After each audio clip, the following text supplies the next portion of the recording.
Today's guest, Dr. David Shirazi, is a TMJ and sleep expert. Dr. David holds too many degrees and certifications for me to list, but to read his bio, please visit thatorganicmom.com/sleep-apnea.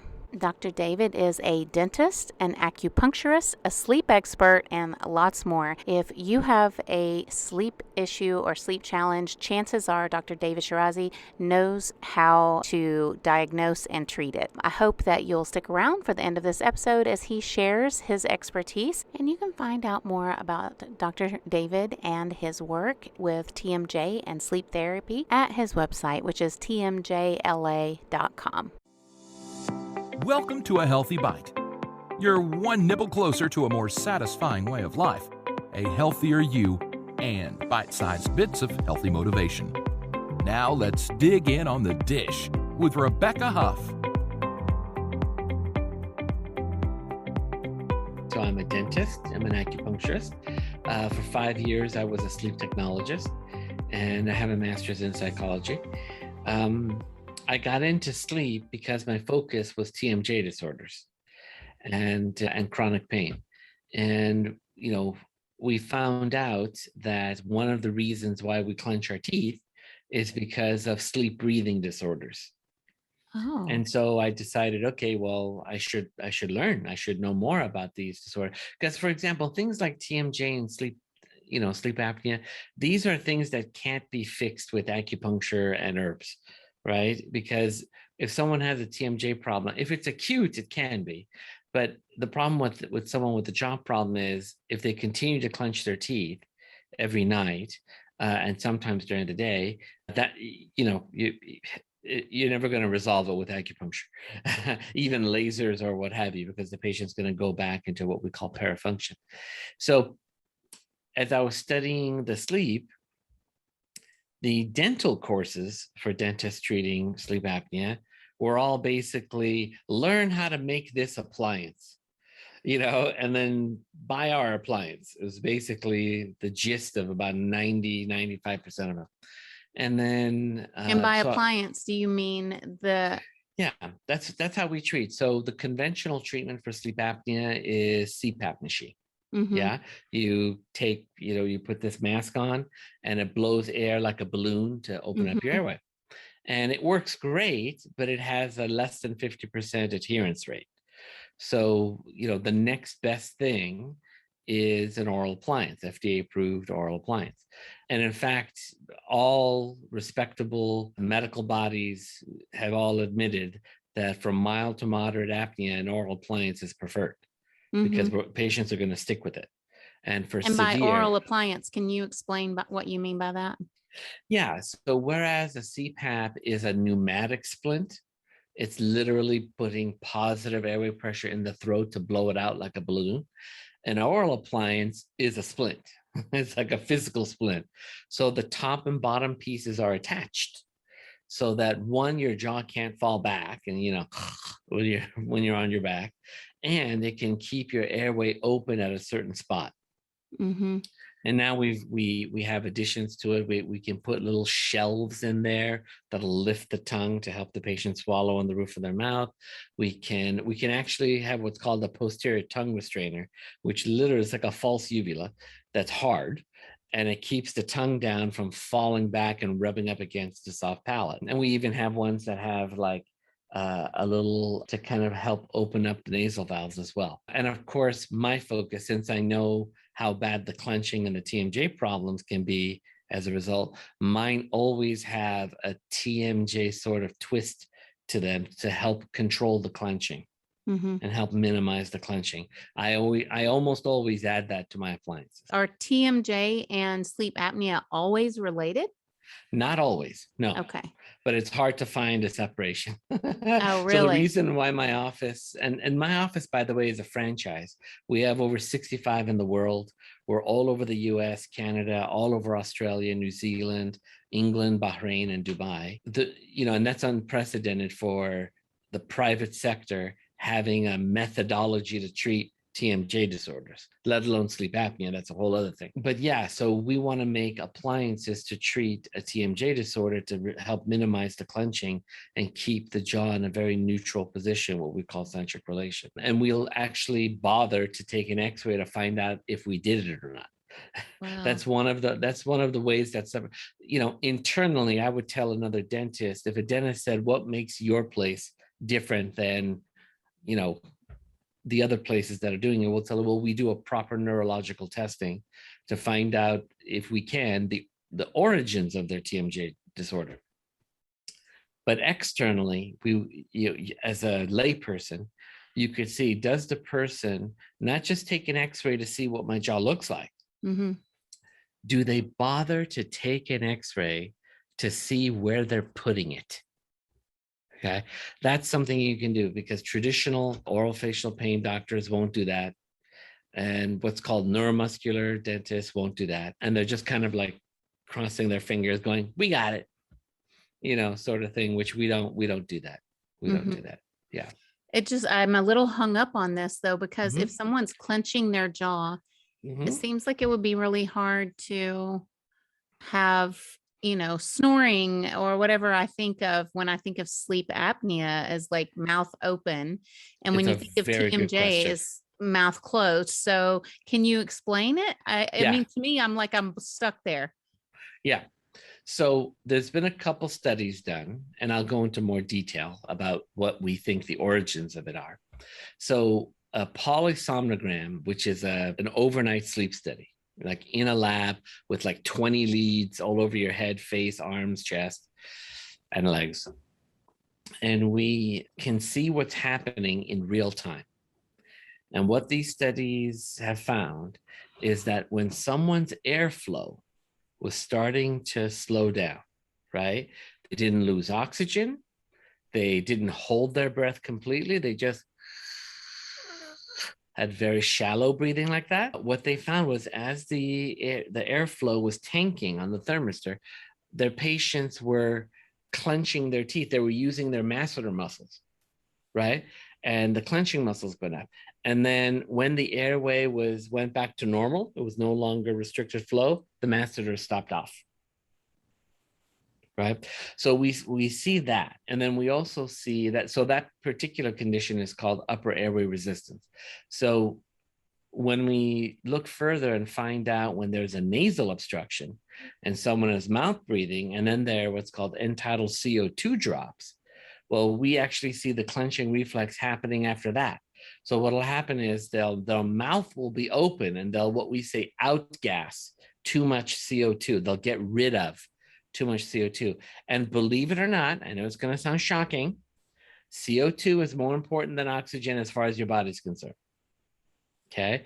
Whereas we have 1 or 2 oxygen sensors in our body, we have close to 1,000 CO2 receptors in our body. Right. Now, evolution does not do that for fun. Right. It doesn't leave empty spaces, and it doesn't create sophisticated receptors for no good reason. So CO2 must be important if we have that many receptors in our body, right? And of course, just from physiology and medical physiology textbooks, we know that when you're sleeping, if you get rid of too much CO2, your body will create what's called central sleep apnea, where your brain tells your body not to breathe. Right? That sounds risky. It's not, it does it consciously. It does it, well, I shouldn't say consciously, it does it deliberately. And what it does is, because your metabolism is still rolling when you're, having these apneic events. And so when your metabolism is done and your CO2 level creaks back up, then it'll re-engage breathing. Right? It could also be caused by excessive opiate morphine use, but that's less frequency than mouth breathing. I mean, mouth breathing is really the most common challenge. Yeah, right. Mouth Yeah. breathing at night. So Mhm. I know you have a quiz on your website. What this quiz is basically finding out if you are at risk of sleep apnea. Yeah, to basically see, hey, does this apply to you? Do you see it in your children? And we know that sleep apnea is causal to so many common diseases like type 2 diabetes, hypertension, stroke potentially, that if you have that in your medical history, even pre-diabetes or pre-hypertension, knowing that your sleep apnea may be at the root of it could get you, if you decide to go get it treated, get you possible resolution of those health problems. So how, and this, forgive me if this is a dumb question, Not at but all. how are sleep apnea and diabetes related? So the main explanation is inflammation. Okay, by retarding our sleep. So we have 4 stages of sleep: stage Mhm. 1, 2, 3, and REM. So stage 3 is delta, where we get almost all of our growth hormone, and REM is where we get mental and emotional resolution. And Mhm. we're still learning about REM. Like, we only learned like 5-10 years ago that we have a lymphatic system in our brain called the glymphatic system. And specifically during REM, it cleans out the beta amyloid plaques in our brain, right? Mhm. So this is not known. Sleep apnea, we've only known about it for 40 years. It's a pretty new science for us. Mhm. So, and interestingly, so Western medicine itself is well under 250 years old, right? Chinese medicine, 5,000, Ayurvedic medicine, 6,000 years old. They didn't have these obesity problems and these sleep apnea problems that we know of in the days of Ayurvedic and Chinese medicine, Mm. right? So solutions, clever solutions, and from acupuncture and herbs didn't exist back then. And so we're trying to be creative with them now when it's a physical problem. Mhm. So when you have an apneic event, or when you have those upper airway resistance where you have the shallow breathing and then you do that, you kick yourself out of those deeper stages of sleep into a lighter stage of sleep, right? So you could do that 400 times a night and not even know it. Not Right. even know it. Because why? Because you're asleep, right? So by getting kicked out, so once we're done growing, the purpose of growth hormone is to help you repair. And if you can't repair yourself, this is going to cause inflammation in your body, because the purpose of inflammation is to repair. Mhm. Right? That's why we talk about the omega-3s and the omega-6 fatty acids, right? Omega-3s are very anti-inflammatories, and omega-6 are very pro-inflammatories. And you think, well, why the hell would I want an omega-6, right? But you're recovering from an injury, and Mhm. exercise is an injury, right? Mhm. There's repair involved. You need, inflammatory markers to help you repair, right? But on a chronic level, these are supposed to be short-term repairs. You're not supposed to be in a perpetual level of repair. So Mhm. that kicks up your insulin resistance and your blood sugar levels. Wow. Very Now, interesting. with blood pressure, it's actually a little bit different. So when we're having the hypoxemia during the night, yes, our heart rate and our heart pressure must go up in order to get oxygen to our vital organs, because, of course, it's extremely important. And you would think, well, after you wake up, why would you still have hypertension? It's already done. It's already done the deed. You don't have a sleep apnea when you're awake. Well, we have an autonomic nervous system. And our autonomic nervous system, you've heard of it as fight or flight, or rest and restore, right? We've got the sympathetic and the parasympathetic. When we are in sympathetic mode, right? And by the way, just so you know about the autonomic nervous system, it's either or. And we don't have a mechanism that's like, okay, well, we're going to run away from this predator, and we're also going to digest this lunch that we just had, right? There is none of that. It's like that's our focus right now, is running away or fighting. Or right now we're vulnerable, but we're repairing and we're digesting and we're restoring. Make sense? Mhm. So when you're in that fight or flight mode, from constantly being what's called aroused in your sleep from those deeper stages of sleep, you get into this autonomic mode, right? And that autonomic mode is what shifts you into hypertension. And Wow. the reason I say curative for those diseases is because we have countless number of sleep studies and studies themselves where we've taken patients with both diabetes and sleep apnea, treated them with a c-pap or oral appliances. I'm talking thousands of studies in both, and their diabetes either goes away or is totally resolved. Type 2. Wow. Same That's thing with insane. hypertension, right? Now with hypertension, there's so many diseases, right? Diet, chronic pain, though there's a lot of reasons why someone can have hypertension. But this is what I tell my medical colleagues. I go, listen, if you've got your patient on 3 industrial strength diuretics, and you're basically barely keeping them below 140 over 100 or 140 over 90, it's pretty guaranteed that they have sleep apnea. Just do a test and you'll find out, right? But if someone has just, mild hypertension and they can get it resolved with some diet and exercise or safe medication use, then in not necessarily sleep apnea, but it could be. The way you find out is you test. Mm-hmm. Mm-hmm. So as far as say like someone who snores, but they really don't seem to, or they don't know of any other health issues, is that snoring is enough? Snoring is enough because snoring still causes the arousal. They did a huge study out of the Cleveland Clinic. They started with 1,100 patients and they did sleep studies on both bed partners, husband and wife. And what they found was that of the people that had sleep apnea, they had 27 arousals an hour. Okay. And of the bed partners with no sleep apnea, they had 21 arousals per hour on average. Wow. Right? So they started off with 1,100 people and they whittled it down to 150 that could tolerate the c-pap. And of course, the people on the c-pap benefited. They had a lot of improvement. But then they didn't do sleep studies, but they asked the bed partners, how are you doing since your partner has been on c-pap?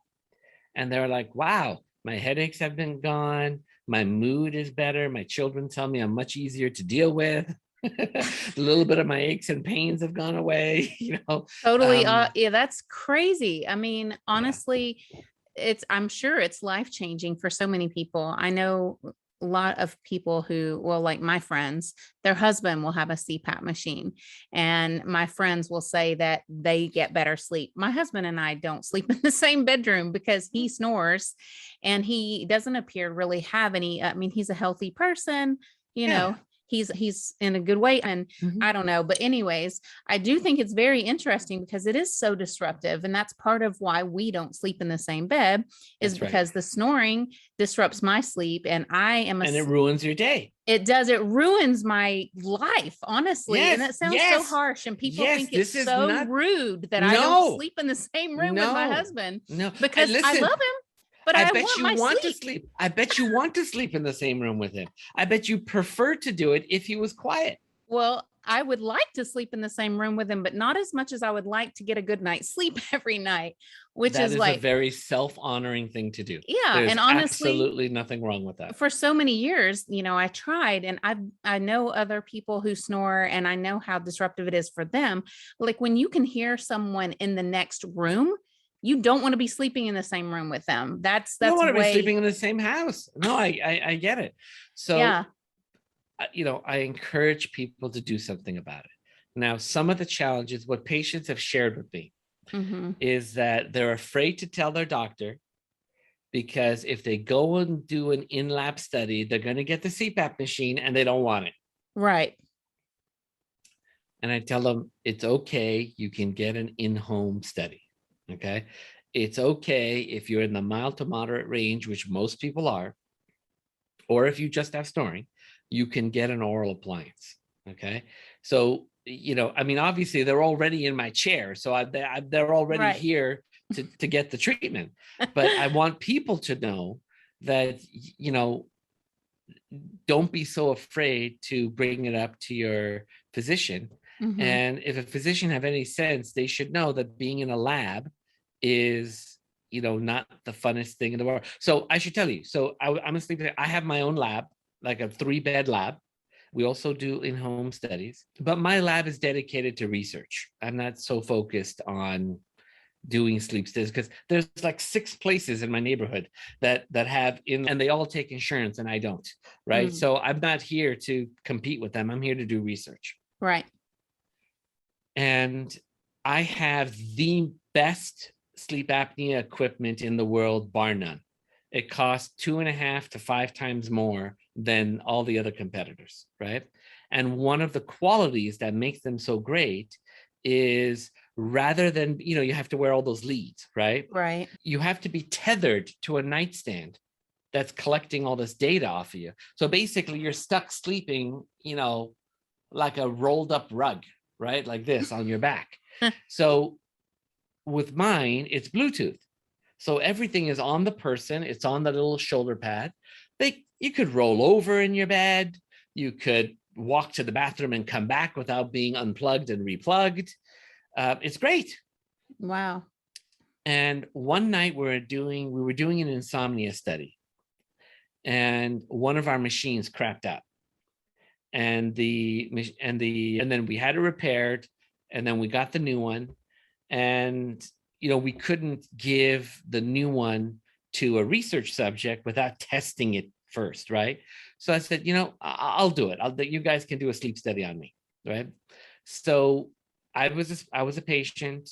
My sleep technologist at the time is now the president of the board of sleep technologists, okay?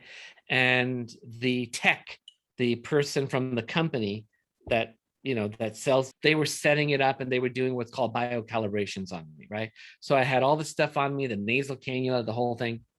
And I told them, I said, so, hey guys, this is the best equipment in the world for measuring sleep apnea, right? They go, yeah. And I go, and it's the most convenient for the patient because it's so much of it is wireless. They go, yes. I go, I'm not comfortable.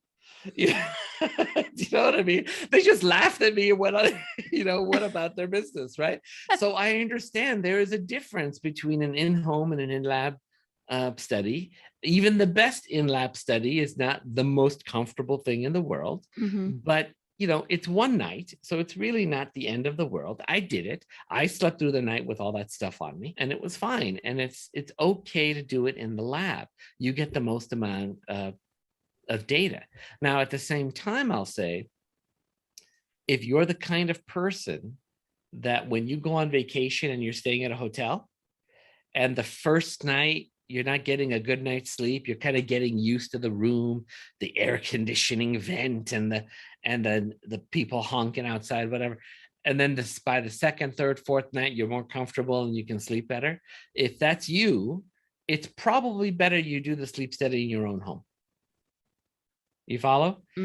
Why? Because you're going to get a more realistic sleep study. That just seems to me like it would be across the board, for people. Like it's more accurate if you're at home. Well, it's more accurate if you're at home, but also when you're at home, you're only getting 6 channels of data, whereas in a lab, you're getting at least 20. Okay. And a big chunk of it is the EEG, your brainwave leads, and your autonomic nervous system, your heart rate variability. These are incredible tidbits of information. You get more data in one night of an in-lab study than you do in any blood test. Wow. Okay. It's an incredible amount of data, incredibly useful amount of data. Okay. So it would be more in-depth information if you were getting the test done in a lab. Truly, it would be. Okay. But always an in-home is better than no lab study. Right. Okay. Gotcha. And and I would say anecdotally, if your chief complaint is insomnia, you might need to go in a lab so they can see your brainwaves. A lot of these studies that are in home don't measure your brainwaves. Right. But yeah, anecdotally, if you're the kind of person that doesn't sleep well in a foreign bed the first night, that's another reason to do it in your own bed. And don't be afraid to ask for it. Right. I feel so bad for people who can't sleep. And honestly, even, I was talking to my husband this morning because normally I get up at about 6 o'clock, between 5 and 6. So I go to bed earlier. That's another one of our sleep differences, you know. I mean, Mhm, we have quite a few. But anyways, so I usually make his coffee and bring it to him in his bedroom in the morning. And mhm, then, we chat or whatever. And then, we go on about our day. We get up and go on. But this morning, it was like 5 till 7. And I woke up and I was like, oh my gosh, And so I got up and I was like, sorry, I'm late to make coffee and everything. And he's like, mhm. oh, you must have slept really well last night. Well, I wear this Aura ring that measures Okay. your heart rate variability and all of that Mhm, stuff. So I showed him the graph of my sleep last night. He goes, wow, all those ups and downs. And I guess you didn't get a good night's sleep. And I'm like, what are you talking about? Look at all that REM sleep I got last night. yeah. I think I got like 2 hours of REM sleep, Do you know maybe what like one. percentage of your sleep? Because that sounds like a lot. Did you It get 8 does. hours? Well, did you get 8 hours of sleep? Yeah. Let me grab my phone Okay. and I'll tell So you. that's okay. Ironically, in that, yeah, it's just, I thought it was pretty decent. I usually get 8 hours of sleep, but I can tell you exactly because I don't really have too many sleep problems. I feel like I sleep pretty good. Let's see. Percentage. Okay. I got 21% REM sleep. Okay. The ideal is 25. So 21 is okay. Obviously, it's going to vary night by night. So that it could improve a little. I Oh, mean, yeah. And it I got a will. 92 on my sleep score last night, so I felt like that was decent. So just so you know, these Fitbits and I these know they're little not stuff, perfect. they're not at all. Like the Fitbit is actually, it's borderline worse than useless, worse than nothing, right? For Okay. sleep, for sleep. Yeah. The Aura Ring is, you can get some decent data. Yeah. It Don't won't burst show my you the bubble, David. origin. No, no, no, no. I mean, it's like I said, it's one of the better ones. Okay. Yeah. But like anything, it's like unless you have a proper medical device, it's not going to tell you the. Do you know what I Yeah. mean? The Right. Yeah. Oh, I know. Like, I mean, the thing about it is, I think if you have a sleep problem, clearly you should get a sleep study done. But for Mm-hmm. me, I feel like I get good sleep most of the time. And so Mm-hmm. for me, it's more of a curiosity than anything else. I'm like, I ooh, understand. last night was great. The other night wasn't so great. The main thing Mm-hmm. that for me, it helps was my sleep hygiene is that Good. once I started using a tracker, I was more inclined to go to bed and get up at the same time every day, as opposed to, well, I can watch one more episode of this, or I'll just, go out with, do this. I got into more of a habit of keeping a pretty regular sleep routine. So that was the way it helped me. And so I Mm. think that there are a lot of people out there, maybe they don't realize that they're snoring and that maybe they're not getting really good sleep. They know they go to sleep, but then Yes. they feel like crap the next day. They don't know why. Yes, exactly. Well, I was going to talk about that. You had touched on it tangentially, and I wanted to bring it up. So, men and women past menopause with sleep apnea will complain of fatigue not when they wake up. They'll complain of fatigue around 4 or 5 o'clock. Like sometime in the late afternoon, they'll have a little crash. They need a little pick me up, right? A little sugary dish or Red Caffeine. Bull or Mm-hmm. coffee or something. That is very typically unsound sleep, right? Whereas women of childbearing age, they'll based on their estrogen levels, when they wake up, they're like, oh, I'm exhausted. They feel the fatigue right away. Mm, Yeah. yeah, that makes a lot of sense. Not to keep harping on this with my husband, poor guy. I'm like throwing him under the bus entirely here, but It's so common though. yeah, It's he so common. I recently. wear an appliance. I'm one of those people. Well, he drank energy drinks for years, and then his blood Mm, sugar, I would test his blood sugar in the morning. I'm like, oh, I'm just curious if your blood sugar is high, because some of the things he was saying to me made me think maybe his blood sugar is out of balance. So I checked and it was a little high one morning. And so I'm like, you need to do this and this and this. So I gave him some tips and he gave up the energy drinks entirely. Oh, that's wonderful. And I mean, he has Those thanked energy me. drinks are terrible. I know he has thanked me so many times. He was like, I did not realize how much it was affecting my health and everything else. And so he's been off of them for several months now, and Mhm. he's eating protein more regularly and he, some other things. But, Yeah. anyways, yeah, I wonder how much of it's related between the sleep and needing energy drinks, but he does work really hard. So, Yeah. So there is what's it called, 4-hour energy or 5-hour energy. oh, the ones There's with a B12. the ones with B12. That's okay. Mm-hmm. That's okay. I would prefer it to have methylcobalamin instead of cyanocobalamin, but as that's what B12 is. But I mean, that's a vitamin source of Right. energy, right? Eating a whole food like a mango is a good source of getting those vitamins and picking up your energy, but people don't usually cut open a sticky mango at the end of the day. But that is a much healthier alternative. We're getting there. There was a time where when colonists, and even to this day, colonists would go to quote unquote third world countries, Africa, Asia, etc., aboriginals, and say, look at you guys walking without shoes. You're savages, right? Now we're talking about the benefits of earthing and grounding, which are I know. real scientifically proven things. Yeah. And they would just look like, look how dirty you are. You have chickens running around your house, right? Now every rich Karen wants a goddamn chicken farm in her backyard so that she can get her own eggs. Yeah. Okay. So for years, we've been making fun of these people, but they've been around this planet longer than anyone, and they know what works. Right. You It's the know, truth. Oh my so goodness. coming back to the diet, addressing your issues with diet and good sleep, there is nothing higher than that. Mm-hmm. Right. So one of the greatest forms of medicine is called naturopathic medicine. And one of my best friends is one. He's retired, and he was a naturopath for so long.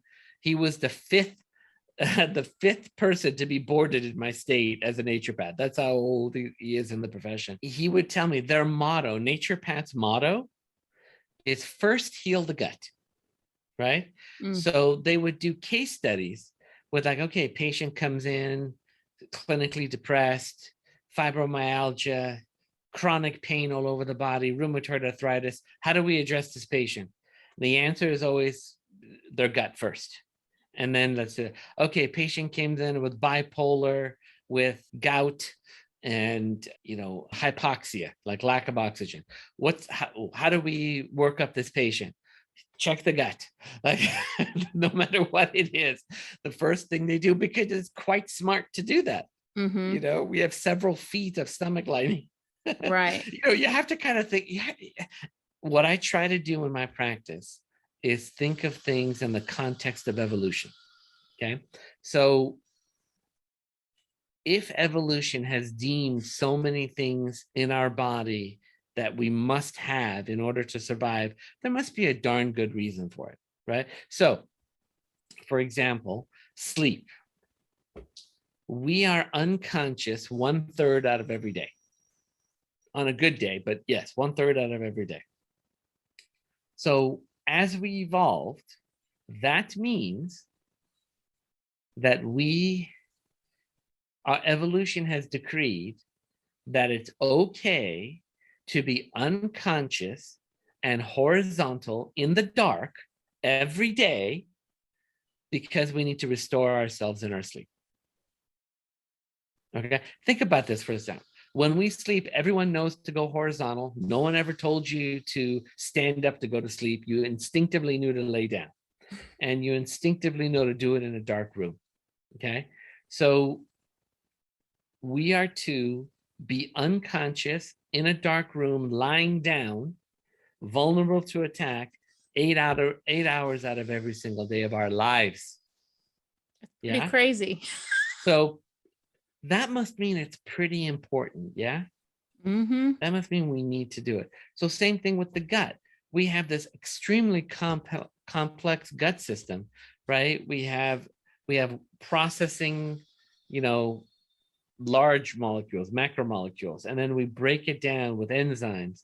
Our gut is filled with trillions of bacteria, which then further process our food and give nutrients that we wouldn't otherwise have if it wasn't for those bacteria, right? We have like a whole farm going on in our gut. And that's not even saying about how sophisticated our teeth are in chewing and the digestive enzymes in our saliva. So we've invested a huge amount because one, we need to eat, right? And we need to, as best we can, process different kinds of food, right? By the way, I've never seen a more controversial topic online in social media than are humans made to be vegetarian or carnivore?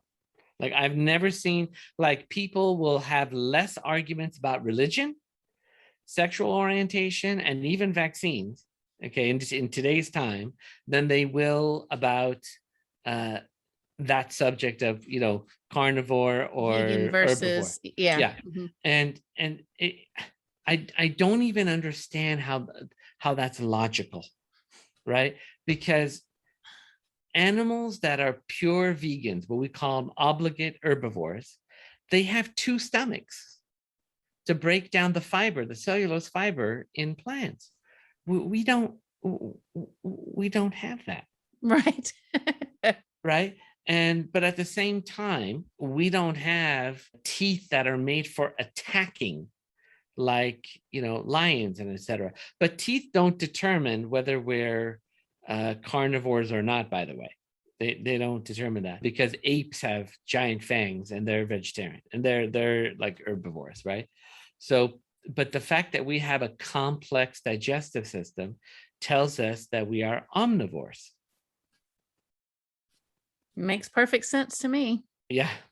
Right. And we can control that. If we look at the greatest book ever written on nutrition, and that will ever be written on nutrition, is called Nutrition and Physical Degeneration by Weston Price. Yes. Yeah. And so, as you know, he did research on, in the indigenous cultures, and he did it twice, 9 years twice, with a 20-year break in between.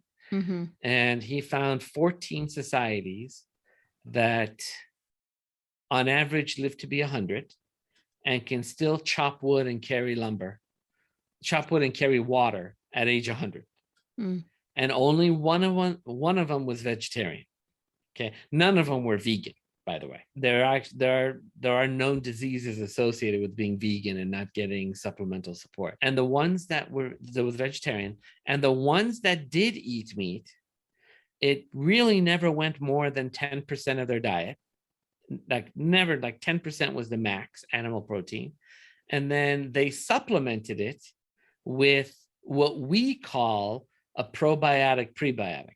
So they would take something fermented like kimchi, sauerkraut, whatever, and eat it with the meat, which would help break down the meat and also add fiber to help peristalsis in the gut. Right. So we have a lot of data, but yeah. Right. And it's basically the same. Like if you look at Weston A. Price, as any of the books he's written or the articles, and then like, for example, is it David, I can't remember his last name, that wrote the Blue Zones. And it's basically the same concept. I mean, if you look at Okinawans, they're eating miso with their moderate amount of protein. Meat, it's always a little bit of something fermented. So I mean, I think it's a great point. And then Weston A. Price also addressed the issue of like phytic acid in beans and all of that stuff, and like how to go about eating beans and reducing the phytic acid. So I agree. I think that, all things in moderation. And when I say all things, I don't mean like junk things in moderation. I mean like, food groups. Eliminating a complete food group, I feel like it always comes back and bites you in the butt. Exactly. Right. So that's a little off, I guess, maybe. No, I'm so glad to hear you're so like-minded. Yeah. I Yeah. mean, I get a lot of people that reach out to me and then I'll go and look at their website or something. They're like really pushing a plant-based diet. And a lot of times I just have to turn down some of those because I don't Yeah. want to push a plant-based diet. Now, I did have a cancer survivor who says she eats a predominantly plant-based diet.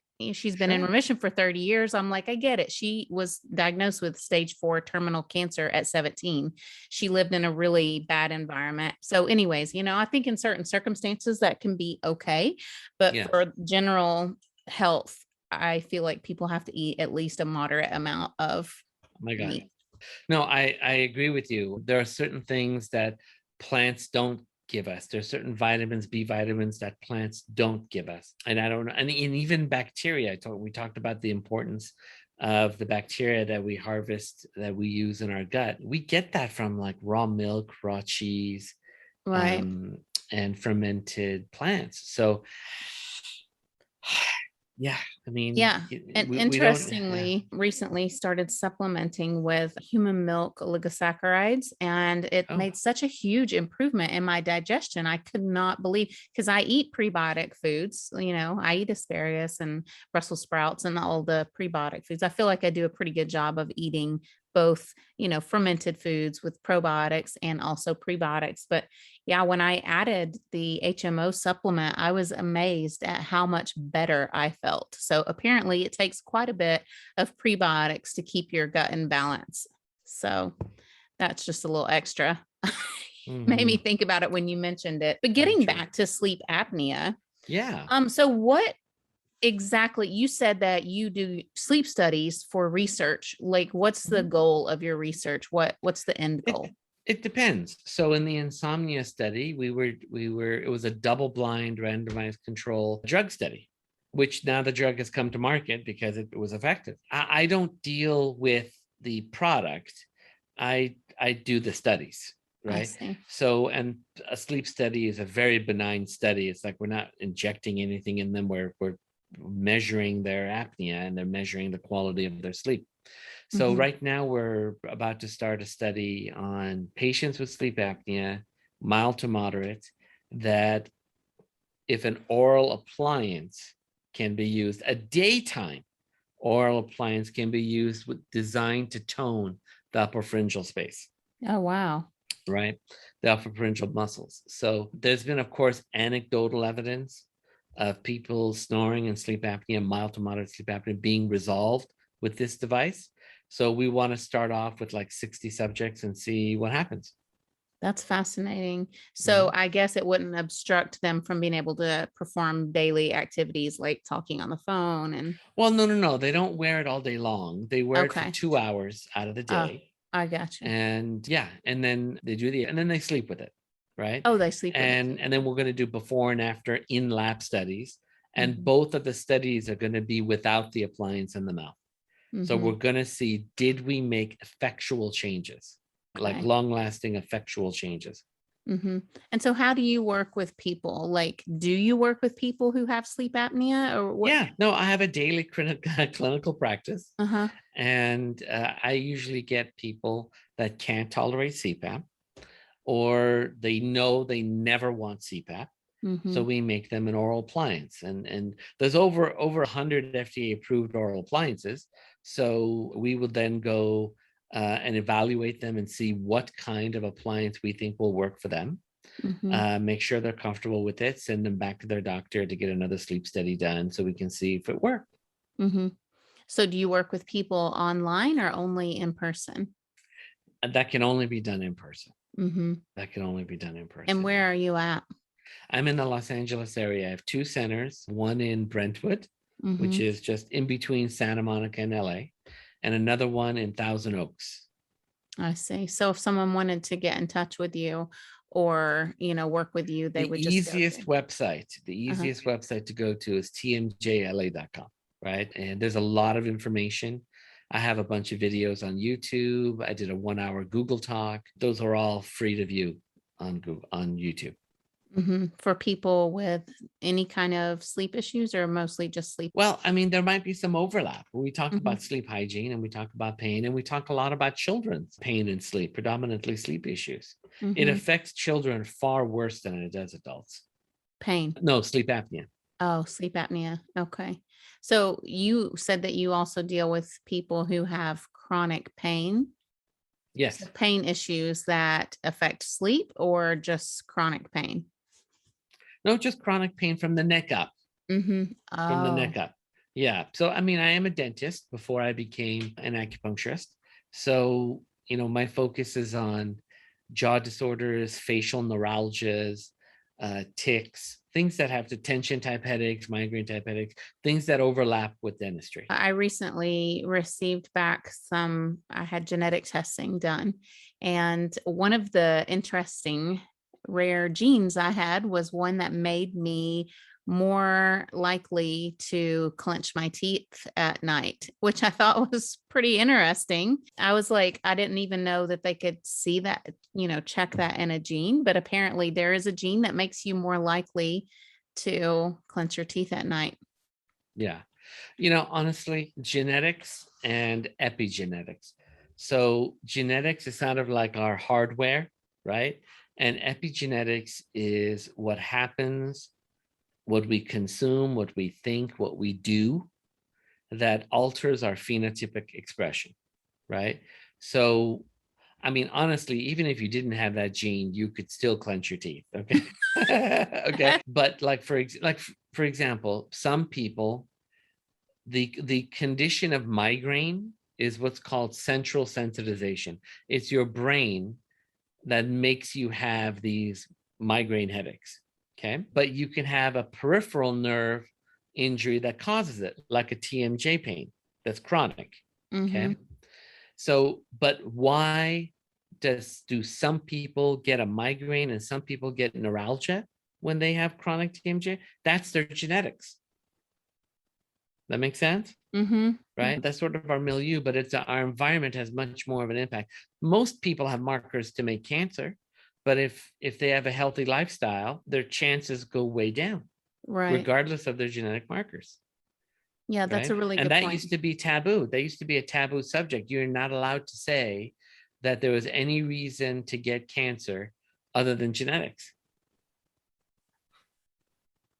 Interesting. All right. Well, I enjoyed talking to you so much. I love the topic of sleep. Well, all things health related, but I love to talk to someone and ask them questions about sleep because I just think it's so important. And I really appreciated you pointing out the fact that our brain does that detox work at night, because I think a lot of people skimp on sleep and they don't realize how important it is for their body to be able to take out the trash, so to speak, at night. So I appreciated you bringing that up. And if people want to find you again, your website is the fastest way to find you. tmjla.com. It rolls off the tongue pretty nice. It does. It does. Yeah. Love it. All right. Well, thank you, David, for being here. I really enjoyed talking with you. Thank you so much for having me. It was lovely to talk to someone that's so well-knowledged and well-versed in all these health issues. Well, thank you. Thanks for listening. Please rate and review so other people can learn about this podcast. Find out more about sleep, hygiene, eating healthy, tasty recipes, zero-waste lifestyle, and lots more on thatorganicmom.com. Help us spread the word. Be blessed and stay healthy.